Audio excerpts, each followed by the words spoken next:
So I've been fighting an intermittent, no starting, no cranking problem on my 57 Chevy. And I know what you're thinking, it shouldn't be that hard to figure out. Everything back then was super simple. But let me show you why it was kind of a pain.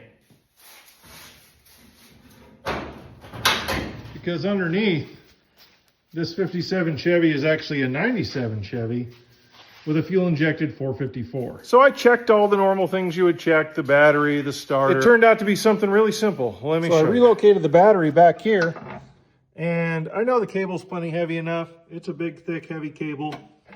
But what I didn't count on was the fact that this cable end that I was using, even though it's heavy and thick where it comes together, it's real thin here and real thin here. I didn't think that'd be enough to make the difference. But I'm here to tell you, once I replace this with a nice heavy one,